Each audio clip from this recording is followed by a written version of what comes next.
And welcome back to Immigration Ain't Easy. I'm Mo Goldman, and it's been a bit of a hiatus. I have not been doing the podcast for the last few months because I was on the campaign trail, but now I'm back. And I have a great guest. It's Professor Kavan Hazeli, who is an associate professor of aerospace and mechanical engineering at the University of Arizona. He also has a joint appointment in the Biomedical Engineering Department at the University of Arizona and also the College of Optical Sciences. So he brings an interesting mixture of different types of science and engineering, which he can talk about the type of research that he does and his research group. He has the Hazeli Research Group at the University of Arizona. Some of the biomedical devices that they've been doing research on include navigation and obstacle avoidance, especially for those who have issues with eyesight, and fall prevention systems. And so there's a lot of different technologies that Professor Hazeli focuses on that develops through camera-based technology, which also integrates advanced 3D imaging, AI, and cloud connectivity to assess human movement and biomechanics. Professor Hazeli hails from Iran, and I am just really fortunate to have you with me. Thank you for joining me. Thanks for inviting me, Mo. And Pleasure so to be here.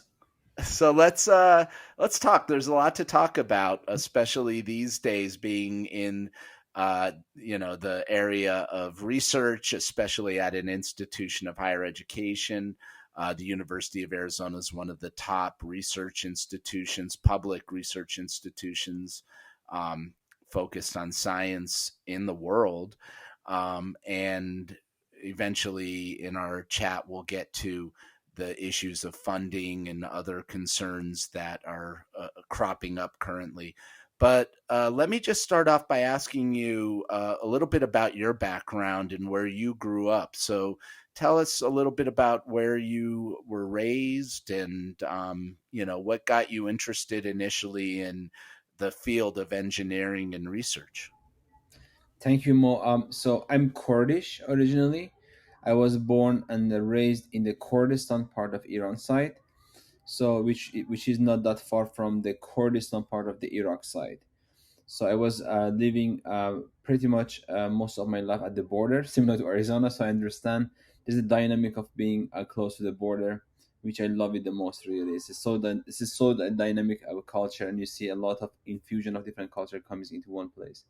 So I'm Kurdish. My name is Kurdish. I was born in the Kurdistan, and when I was 8 9 years old, so we moved to Tehran. I started learning Farsi, and basically now I'm a Kurdish Iranian American. I got naturalized several years ago, and I'm a very proud American Kurdish Iranian. So I have element of all of these cultures. And so I moved to the country early 2009. I did my the master and PhD in mechanical engineering at Drexel University, and I completed my postdoctoral fellowship training at Johns Hopkins University in Baltimore. And then I become a faculty of mechanical aerospace engineering department at University of Alabama in Huntsville for 5 years, and it was to 2021 when University of Arizona had an opening which fits perfect with my skills, and I moved to University of Arizona. And moving to Arizona has been one of the greatest decisions I made in my life. This is a great state, a lot of good people, and they really helped me to grow my research to new dimensions. Let me ask you, growing up as a Kurd in Iran, um, I mean, Kurds are obviously they're a minority. Was it difficult? Did you face any discrimination? Like, what was life like being, in that area and then moving into Tehran. Correct. So yeah, so you're absolutely right. As a court, you always get some sort of heat wherever you go. You go to the Iraq, you have the same issues as you get in Turkey or Syria or Armenia and Iran. So we look little different. Our names are different. We have different accents, and then it's not easy to be accepted by the society over there. And some European countries like Sweden, US really supported courts because there's historical genocide against court and it's known to everybody. And then these Western countries realize courts are innocent. They don't have their own nations, but they are innocent people, and we got some protection from these countries. And yeah, so I'm very familiar and experiencing myself firsthand what it likes to be a minority. And if you look into the course of my life later on, when I moved to US, when I had some ground here, some opportunity to help, the program I developed through a funding agency, including a National Science Foundation, was to really serving underserved community, including visually impaired community, people with financial disadvantages. So as a person who has been through many of those moments, so I resonate with people who are underserved and their minorities. And for that reason, perhaps when I had the opportunity to do something for minority and underserved community, I never hold it back, and I went full force on that. You went to Drexel University, and that's in Pennsylvania, correct?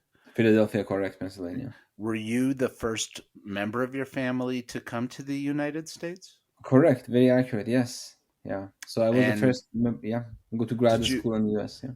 uh and prior to coming to the United States, were you were you like primarily focused on this pathway of getting into the field of engineering or aerospace engineering or Not biomedical? necessarily.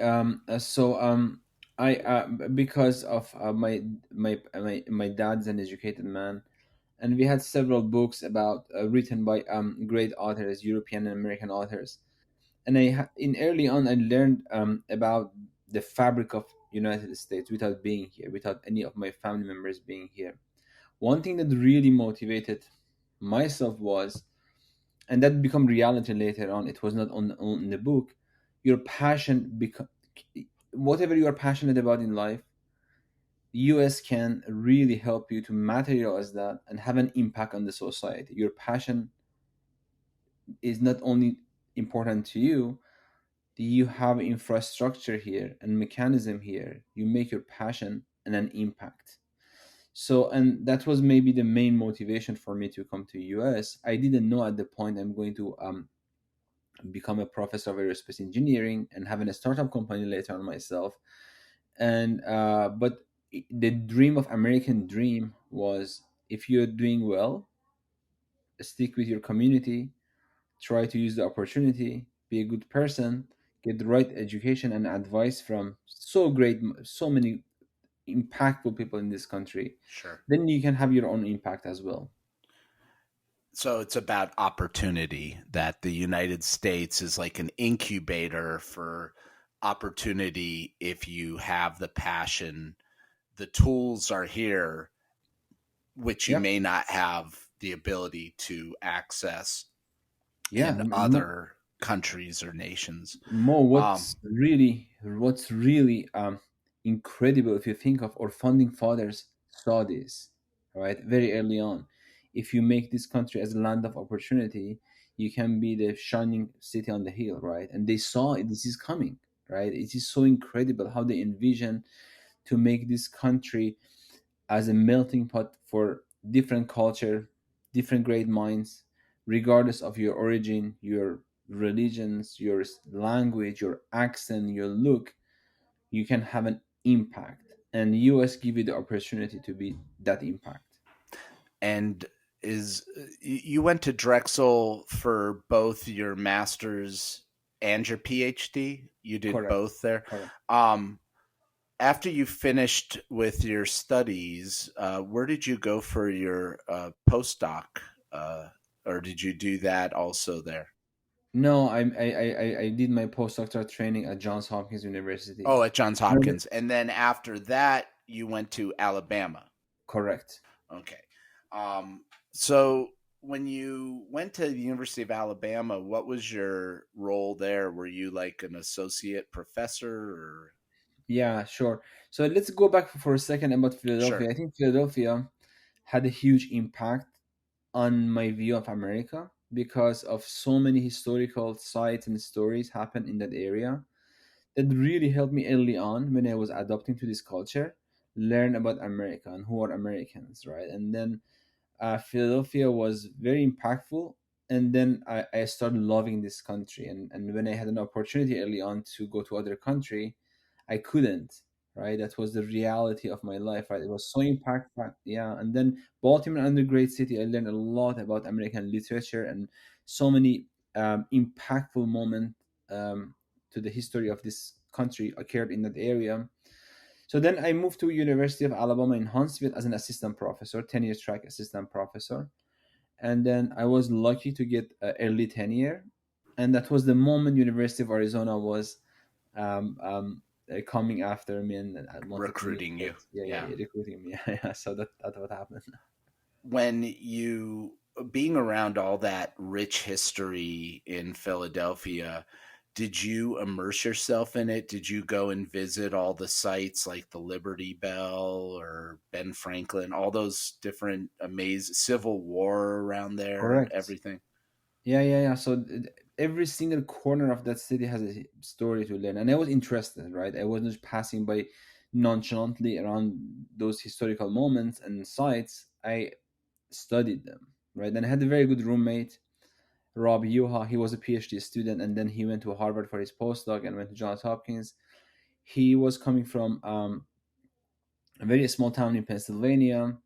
He was the first in his family to do the college and well-educated person. He really helped me to get to know America, right? He was patiently teaching me English, reading books together, and he would become like my mentor and good friends. And by the way, I officiated his marriage later on. They are right now in San Diego with his wife, That's and great. and he has a daughter. Yeah. So, when you look back at that time, you were, I'm assuming, when you came to the United States on either an F1 visa or a J1. Was it an F1 student visa No, or my what? route to America was even more unusual. I came for a visit for a conference. Oh, okay. Yeah, I came just for a conference in Pittsburgh.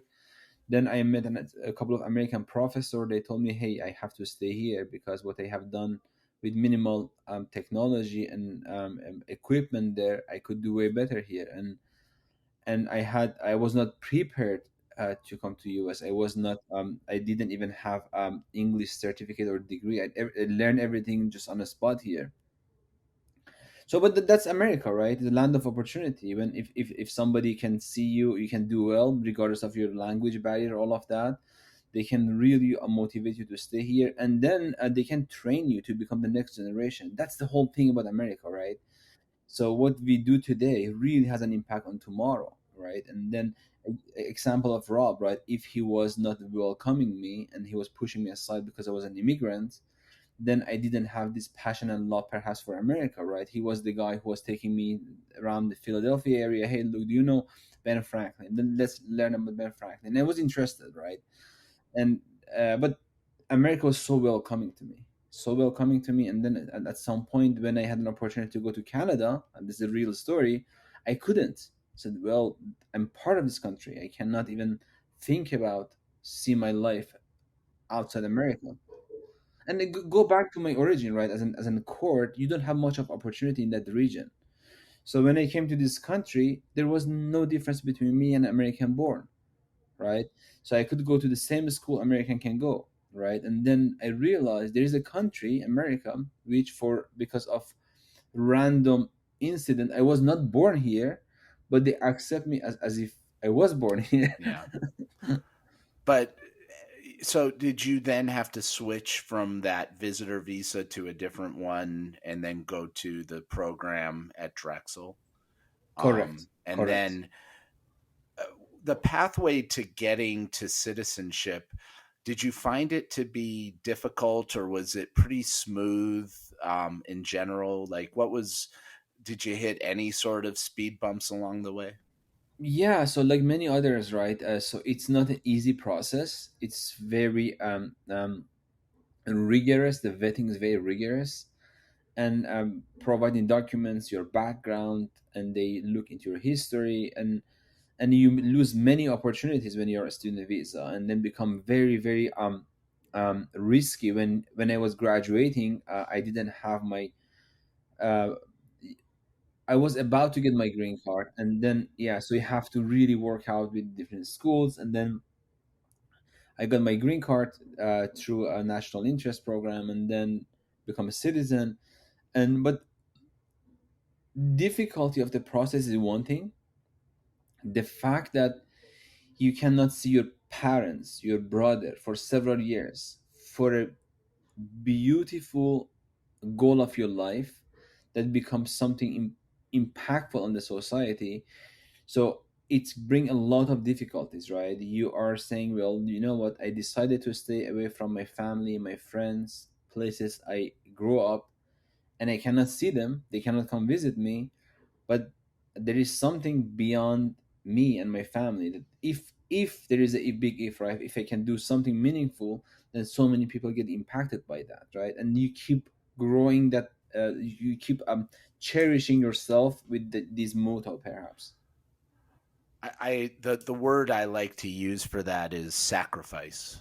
Sacrifice, You are correct. sacrificing your family and your ability to be near your family for the betterment of society in a Hmm. weird way. It's hard to envision not being able to go and visit family in another country because of the fact that you are working your way through your green card.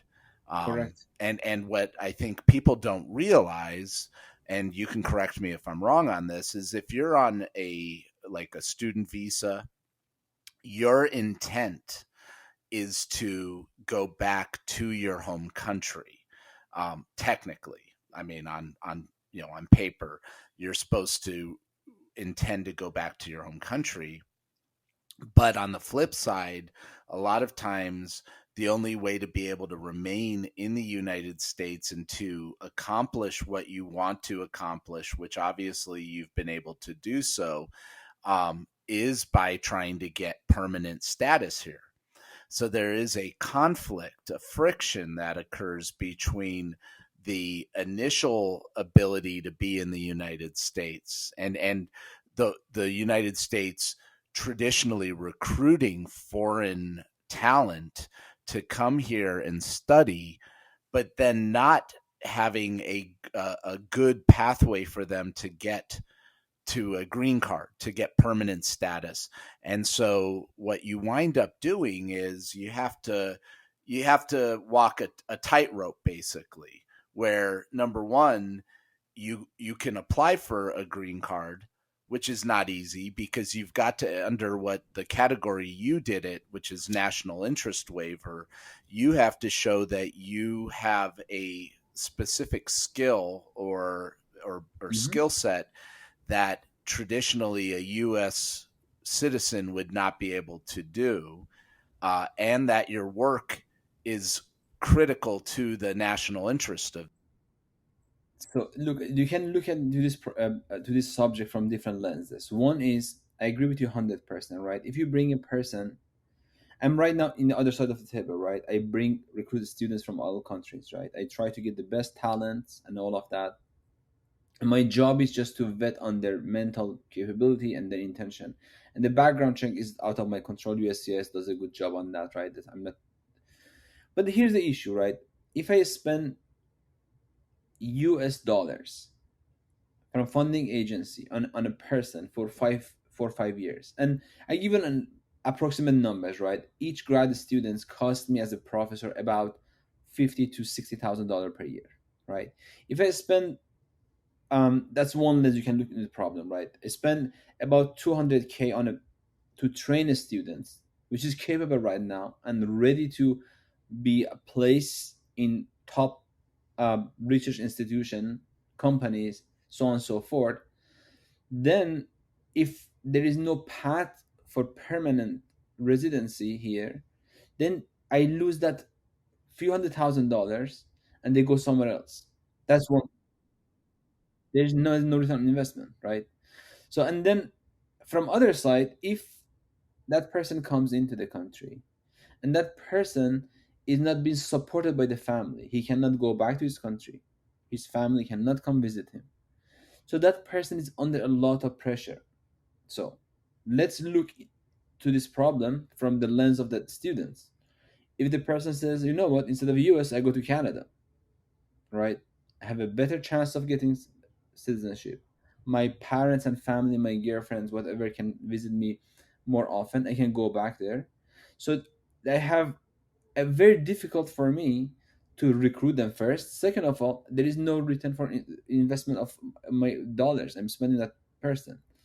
So and if you look into the I try to be a little bit of scientist right now, give you some numbers and look at the contribution of those people who we brought them to the US. And I'm just giving you some numbers. You can see how impactful they are on the economy and GDP of the countries. Okay, so in general, 45% of our grad students, master and PhD, are immigrants on visa status, right? Almost half of the population of our master and PhD are on the visa. Okay, other half green card, US citizen, could be US born or naturalized. Okay, big number right there. And if you look into the US unicorn companies are the ones they made it to the building in a very short period of time. 55% of the unicorns was funded by those people who came here, studied, and had a huge impact. If you look into the Fortune 500 companies, 46% of them by those people, right? And all of them had gone through a very difficult time to adjust and have a permanent status. Just imagine if we have a more systematic way of getting them here and integrate them into society. Look how much of impact they have. I give you two examples of the unicorns. One is a company which redefined global communication, Zoom. The person who started Zoom, his name is Eric Yuan from China. He got rejected 8 times. And then now he made a company of $20 billion. And beyond that, he redefined the global communication. Or Moderna, another company. Right now, it's publicly traded company for the worth of $45 billion. And immigrants. Okay? And I have a large list of the companies who are unicorns and Fortune hundreds from those kids, and you give them opportunity, you bring them here. I give you my personal story. It's a much smaller echelon compared to Moderna or Zoom, right? So early in the conversation, you said my passion about visually impaired and fall, all of that, right? Back in 2020, I got the grant, National Science Foundation Career Award. So part of that research was designing tools for visually impaired and all of that. So the investment from that, the whole size of the grant was $550,000. Only $100,000 of that grant was allocated for that passion, how to help people who are, yeah, visually impaired. Okay, 2020. Today, when you are talking, I that product become sport medicine program. I'm using the same technology. Instead of navigation this space, we are monitoring the human body in real time, and we quantify any deficiency in the joint and muscles with some different programs to help athletes to minimize their injury, predict their performance, and also helps with the fall with elderly population. So $100,000 investment went to that idea. Now, as we speak, I started a company, 11 people working in that company. So you make job, you have impact. Who knows, maybe 5 years from now become a company with the size of 200 people, right? So that investment, we return it back to the community in much greater way you can even imagine. And there are so many examples. And you talk about fundings, I keep that for the later. I Yeah, put some example for you about the funding, impact of funding on the sure. research later on. So what you're saying is there's this, it's like an avalanche uh of job creation, innovation. It creates more economic viability for everybody in the long run, and you're solving a problem or problems in the process that are necessary for humans. Correct. Yeah, and so it's a win win win win win across the board. um Now your what what of the people who work for you or work under you, are the majority of them also from foreign countries or foreign nationals, Yeah, or? so that's a very good point, right? So because of the issues we mentioned, there is Yeah. no path for citizenship. There is a disconnect from your family members, all of that. And the fact that right now we have a big issue for all these immigrants, so it's become harder and harder for us to recruit. They don't want to come to us. So in past 6 months or so, I offered two top class, one from Europe, one from China. They agreed to come and then said, you know what, we don't come to US anymore. Okay. So, and that's not my story. You can pick up the phone and call any other faculty members. We try very hard to attract those talents to bring them here, and now they don't want to even come to US, Do right? they say why? Are they afraid, or is it that they don't see a future or pathway, or do they Both. not They give see you a the reason? news, what's happening in the US today, and then also they make their own calculation, right? Why should I risk my life? And then or and also there's no path for citizenship, I go elsewhere. And the projection, you can look at the numbers. Next year we are going to lose between 30 to 40% of grad students coming from other countries. So 30-40%, you cannot afford that many. You cannot afford that many. And if you look the earlier number I give it to you, right, 45% of our grad body are on student visa. And if you look, you cannot afford losing 40% of those people. You cannot simply afford that, right? So who is going to propel our technology? Who can?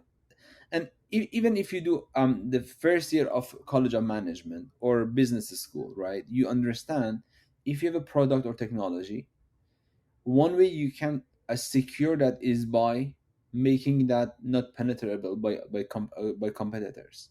How do you do that? By research, right?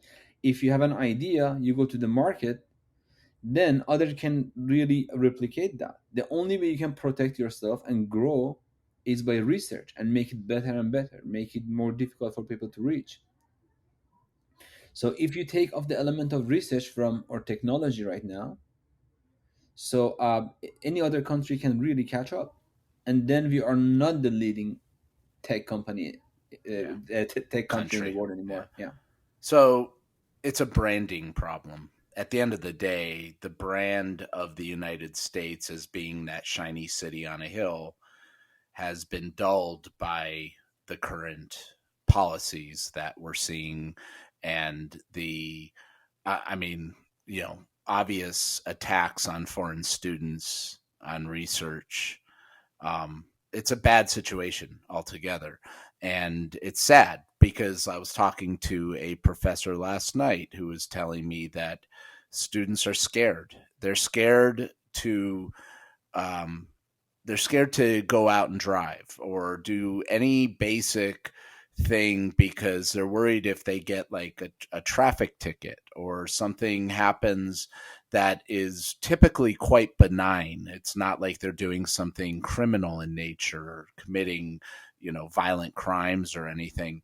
but they're worried that if they do any little thing that is interpreted as a violation of their visa, they could be put into a detention center. Correct.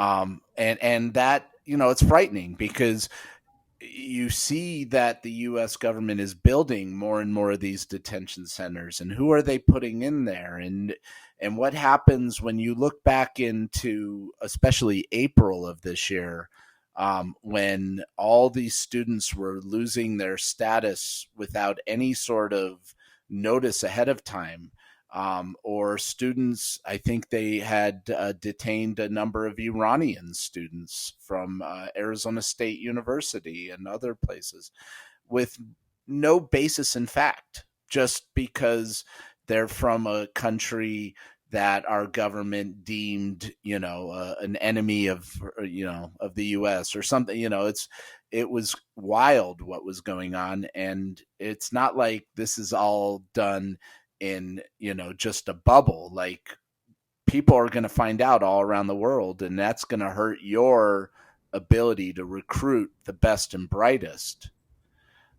Accurate. they'll Yeah. they'll go somewhere else. So what other countries are benefiting from what you have seen from the United States missteps on this? Well, look at the history, right? If you don't learn from the history, you always live in the past, Yeah. right? So what happened in Europe in 1940s, 50s, right? All these great minds, because they didn't find a safe place for themselves, they came to US. And look what happened, right? We are the strongest country because of what? Because of our education system, because of the talent they produce. We have the greatest university on the planet. We have very good funding mechanisms that support those universities. And look at the number of the companies, they came out from the ideas in the universities and had a huge impact. Or GDP is not because we have the best weather in the world, because of our technology, right? So our technology is what set us apart, right? So now, if we don't make this place safe for those talents, they go to Canada, they go to Japan. I was in Japan 3 months ago.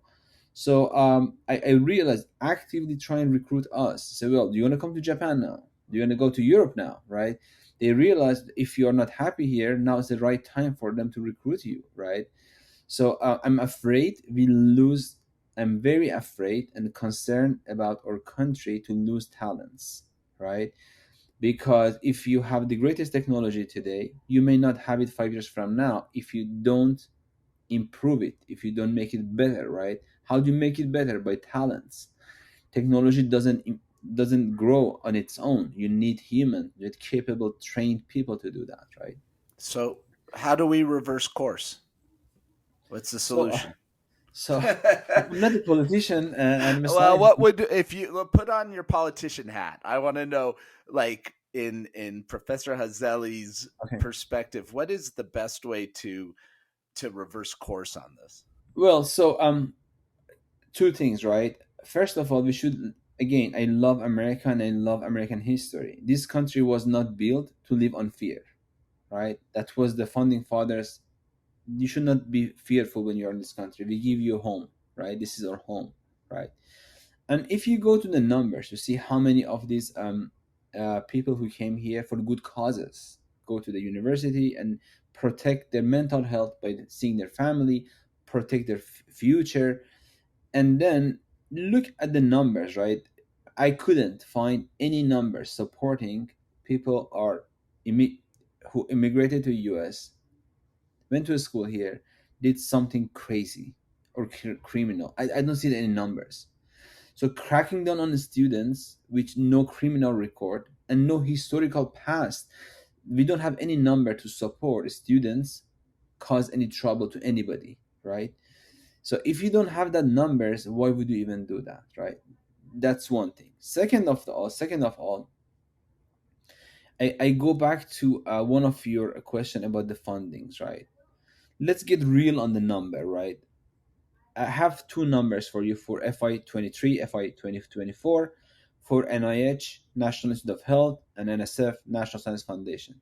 So, National Science Foundation has a budget between 9 to 10 billion dollars per year, and NIH about 47 to 50 billion dollar per year.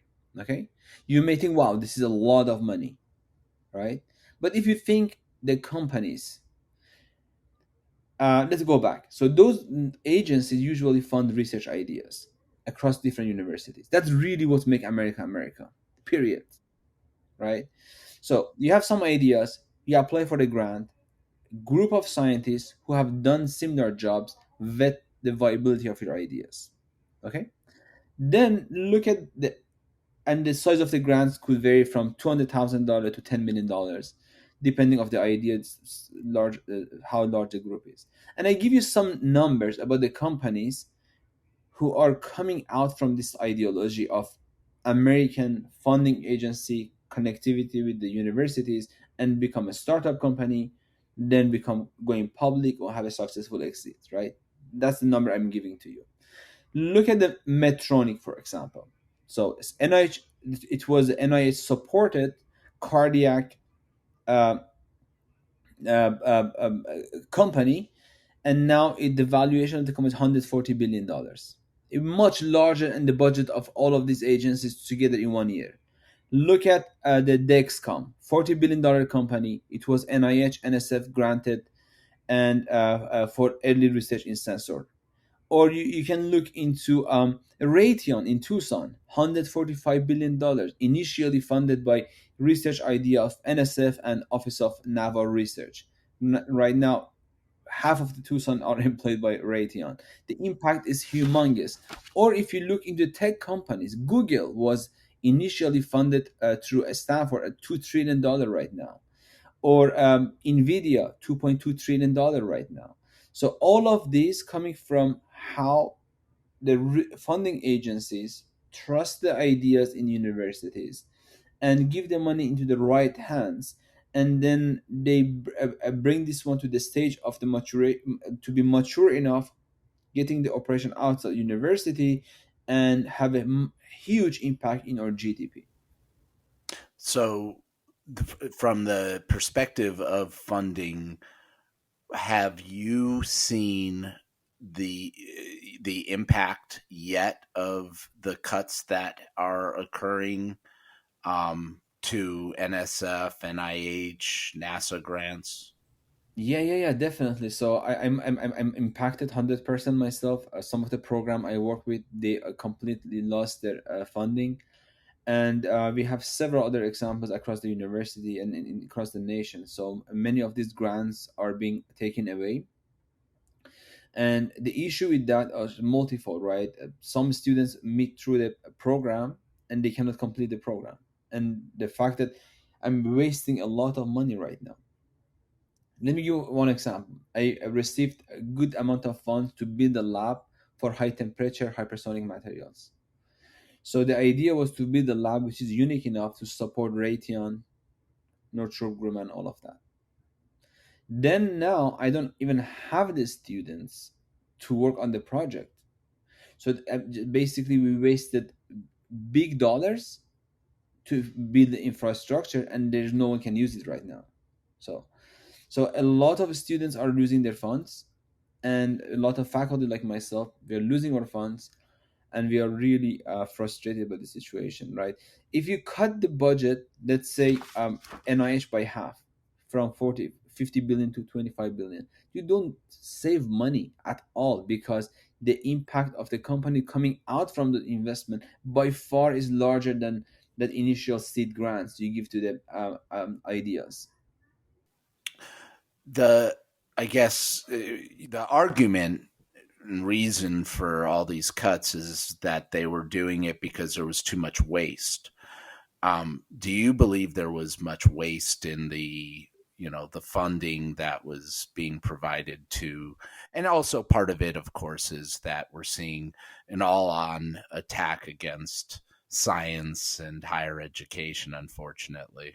Yeah, so how could, look, even number doesn't support the waste, right? Even if you combine the budget of NIH and NSF together, it's about $60 billion per year. Any of the companies coming out from these they are way much larger than the entire founding agency budget, right? So and then imagine how many workforce we develop for the country, right? So maybe big a portion of those investment goes to the education and training. So who is going to really push America further and further and further? Kids are getting supported by those grants. So when you get the grants, only portion of it goes for technology development. Big portion of it is for workforce placement. And workforce placement is training, education, all of that, right? So those well, like any other things, sometimes you take a risk, right? Not every single dollar become a product. But America, history of our country shows the risk we are taking on technology and education will pay off. Sure. Uh, just circling back to the research you are focused on, the technologies that you are developing or have developed. Um, Speaking, to a layperson, describe what the technology is and how its impact is on everyday life. Okay, sure. I give you one example about the current work we are doing with our athletic program at the U of A Wildcats. Okay, so the technology we have for posture detection and in real time and quantify any deficiency in joint and muscle helps us in the preseason to group those kids. Look, their life in college is so short, 4 years only. You can afford have them to torn the ACL and sideline for 18 months, followed by another ACL injuries for another 18 months, then the whole college year is gone, right? And they are so talented and expensive individual. They are not, they are so talented, and we have to protect them. Yeah. So, and our technology early on detects those deficiency, groups them, send them to different training program, and then you minimize the injury. So And the Mhm. technology detects a weak spot in their like how like somebody might have a weaker um Achilles or something. Is that what you're saying? Like it can detect the weakness in their build, in their gait, in their body. So yes, so what we do, we look at your gait, look at your balance, and based on the optimal performance of the fully ready body, we can understand what group of muscle and joints are responsible for deficiency in the balance or uh, uh, uh, and based on those we detect them based on data, not based on not only on the visual assessment. And then we come up with the recommendation for the trainer and physical therapist how to Mhm. improve their training To program minimize to the ACL minimize. tear Correct. or whatever, Achilles and, or and, whatever. and just imagine each ACL reconstruction minimum cost is $14,000, right? So last year at U of A we had about 15 of those. So and if you can early on detect what Prevention. causes those, then you prevent those injuries. That's a direct impact And of prevention's usually cheaper than much the cheaper. result, the aftermath of it. Correct. Um, and then as far as the visually impaired, what does Mhm. that technology entail? So in the technology I mentioned about sport medicine and physical therapy was the byproduct of what I started early on for the blind community, right? So when I was at Johns Hopkins, I met the blind kid, and I realized how much less has been done for this community. And you see, their navigation through the space is still rely on the outdated cane technology. So I was lucky to be at the University of Arizona, one of the top program in optics here, and I discussed the idea of how making assistive tools for them to navigate the space, and they understand what is around them and where the objects are. So that was the conversion of data from higher dimension to lower dimension. But what it is exactly is how to detect the objects in the room in unfamiliar environment, and then communicate the information of those to the user. So And this is uh, a wearable device that you've yes, created? yeah, yes, a wearable device, correct. And then the byproduct of that was, now I have technology that can detect objects and analyze it in real time, computationally inexpensive. Everything could be done in real time and responsive. Then we converted that technology for a physical therapy, sport medicine, and we get very good pilot study going on with several program at Banner, at UA Athletics, and we are seeing how can we effectively in real time quantify the joint functionality in real time. That was the byproduct of that tools we created for visually Mhm. impaired. Is this a product that you could see or that you've been talking to potentially being manufactured?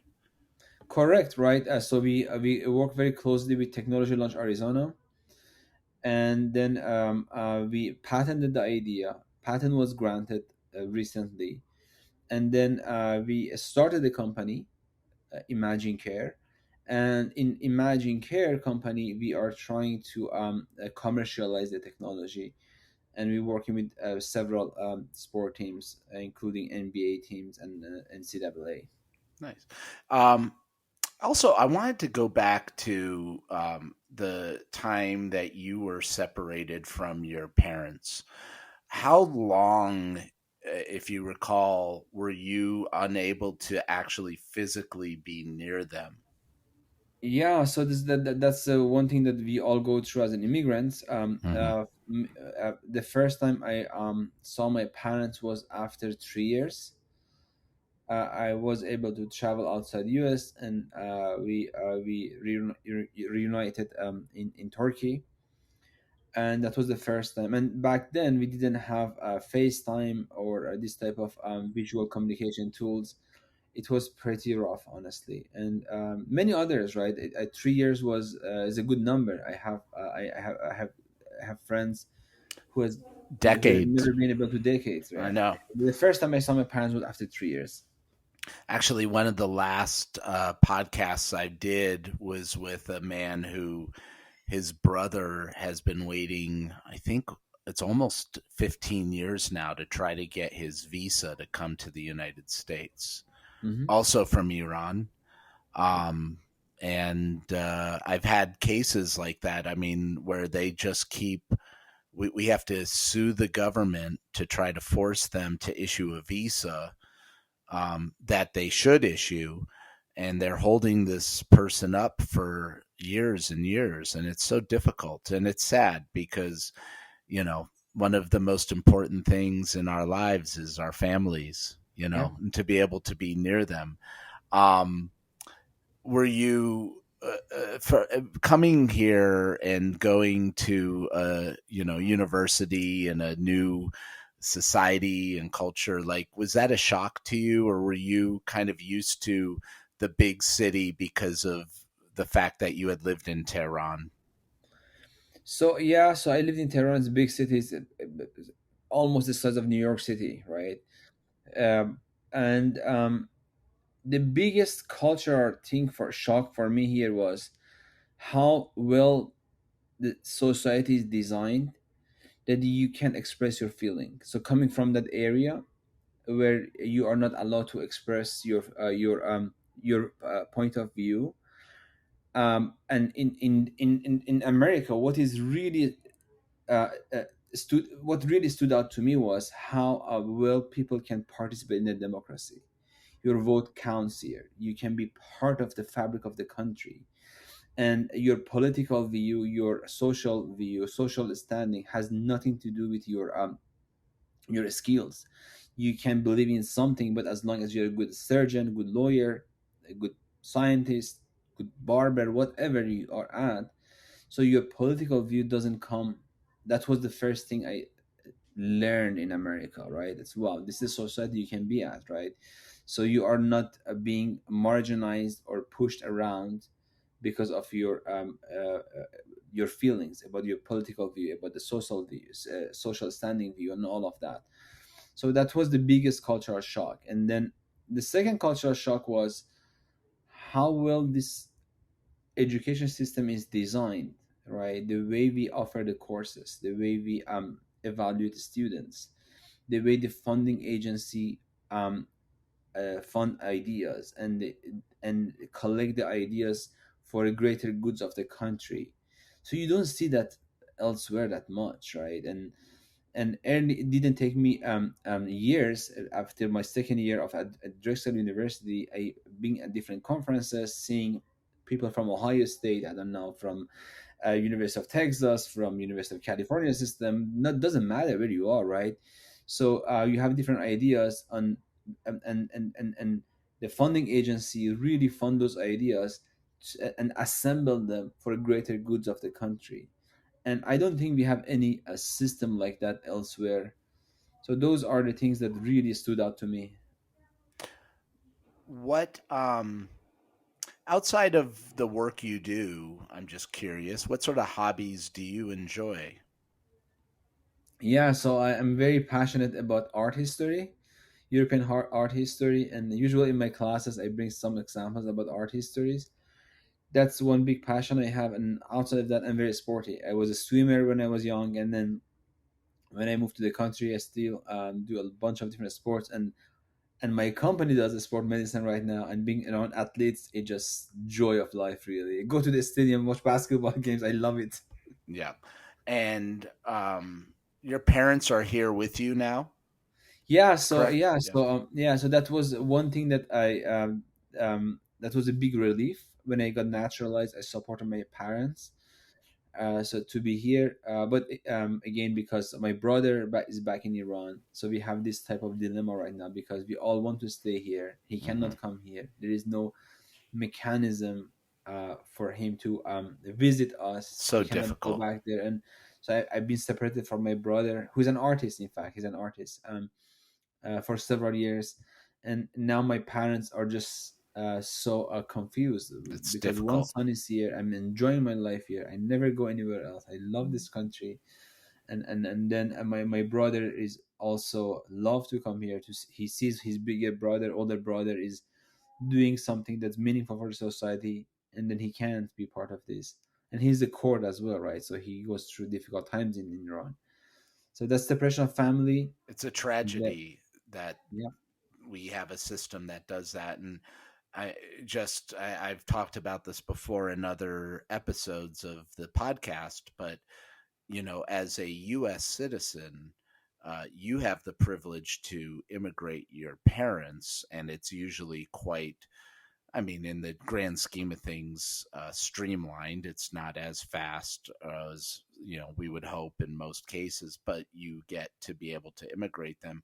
But for a sibling, you're looking at 15, 20 years Yeah. probably to bring your brother here to legally immigrate.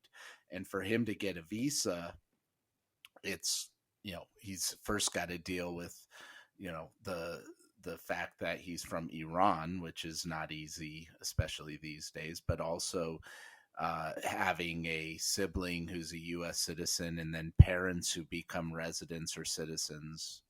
Yeah, so Mo, It's look, hard. here's the deal, right? We set good examples, right? And I'm not taking all the credits for myself. Partly is me, big part of is America, right? America really enabled me, give me the opportunity to build something, right? So if you look at my lab right now, I have three postdoc, five PhD students, two, three master students, bunch of undergrads, all supported through funding agencies, and they become a big part of America later on. So if I was, let's go back, if I stayed in Iran as a court, I had limited opportunities. What America did to me, they give me an opportunity and I try hard to don't waste that opportunity. Now I can give it back to my country and my people. I cannot have my brother here to see it, right? So yeah, I enjoy giving back to the society. That's the whole purpose. When I talk to my students saying I did it from ground zero. Now you are in the higher step, and you should do pass it forward, pass it forward. That's America. That's America. Pass it forward, pass it forward. But I cannot share these great moments with my brother, because he's back in Iran. And just imagine if we he could be the same, or be better than me, right? I was the Yeah. first one in the family that started the The shoe wheel. could be on the other foot, right? Yeah, yeah. And your mom just became a naturalized citizen. What Yesterday. was that like for you to go to that ceremony and to be there and to experience it?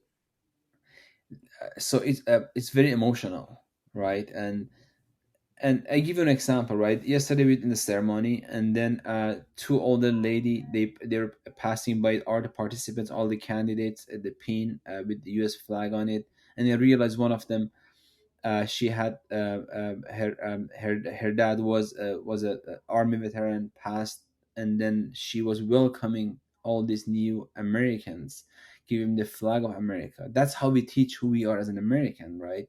So and it's very emotional to see a patriot from, if she was from patriotic family, and then welcome the new Americans, and then and the judge was very nice. I really like that judge, and she was trying to get everybody tell their story. And my mom is very she loves this country. She tried hard to learn the English and come to the university, spend time with the kids in the university. And she said something really emotional. She said, I wish I had the opportunity like you guys to come to US early on and did my education here, because I see how you guys are different than the time and other countries universities. So and the fact that I was there yesterday, I saw so many 50 people from 15 different countries, from Brazil, from Vietnam, from Taiwan, from Iran, from Mexico. They become naturalized, and they share their own story about the hardship they went through. The family did a lot for them to enable them to become part of this country, and now they are. U.S. citizenship is a big thing. They can participate in the democracy, right? And you don't get that in elsewhere, right? So and it just so I was very emotional when I was there. I felt so great for those people, because I went through that back in 2016 or 17 myself, almost 10 years now. And then it's just so big. That moment to become American is so big. Yeah, and the freedoms that come that hopefully will remain. We'll see. I mean, we are living in some interesting times. Um, is there anything that I have not asked you about that you wanted to throw out there before I conclude our chat? No, this was fantastic, and I'm very grateful you gave me the platform and opportunity to express my Well, I feelings. appreciate it. I Thank mean, you. I know it's not an easy time for people to come out and speak about their immigrant stories. I know that we live in a time where there's a chilling effect on people's ability to speak and talk about difficult subjects like the loss of funding. And so I'm grateful as well for you to come out and talk to me about this stuff, because we do need to hear from people like yourself who can talk about the real life impacts of the funding cuts, of the fear that's being propagated through our policies that are scaring the best and brightest from wanting to come here, or Yeah. So from one thing I leaving. want to add is Sure. just you just that what you said sparked some idea in my head was, look, um, we should understand, when we provide opportunities to some people and we bring them here, train them, and bring the best out of them, they become even more patriotic American than many other Americans. Because at least I'm speaking for myself, the opportunity they had was very limited. This country not only give me the opportunity, they give me the right means by which I can grow as a person. And then now when I am teaching American kids, bring them to my lab, train them, and I place them in the work at work, it's a very powerful moment. So you know what? There was a time in my life, America hold my hands, but now it's for time for me to help American kids, right? You're paying it forward, as you said. Paying Yeah. forward, right? And this is just incredible. It's an incredible country. I don't think elsewhere you have that opportunity. And look at many other peoples, right? They could n- done nothing back in their own countries. When they moved here, they become so impactful of figures for this country. We should appreciate what this country provides, and what these foreign nationals bring to the US, and we should create, I mean, the reality is we need to create pathways that are logical to keep people here, to Correct. not just, educate them and give them the tools and then send Send them them back. elsewhere, Yeah. because it's not going to benefit the United States. It's not going No, to benefit the world, because we do have the infrastructure where they can then cultivate and utilize the skills that they've gained in labs like what you have. And correct. that is not something that every country has. No, And again, a lot of it comes down to money and funding, and a combination of the funding with what's upstairs and the innovation that comes from it. correct. I agree. Well, Professor, I appreciate you. I appreciate the time that you have dedicated to me today. Again, Professor Kavan Hazeli from the University of Arizona. Um, Thank you for joining me on Immigration Ain't Easy. Thank you, And Mo. you can find the podcast at immigrationainteasy.com or on any of the major podcasting platforms. And thank you, a special thanks and shout out to Emma Goldman, whose studio we're in right now. My daughter, who is going to edit this and make me sound smart somehow. No, but thank you so much. And I look forward to speaking with you more in the future. And, hopefully we'll be able to get through this kind of rocky time and come out on the other side in a better place. Thanks for the opportunity, Mo.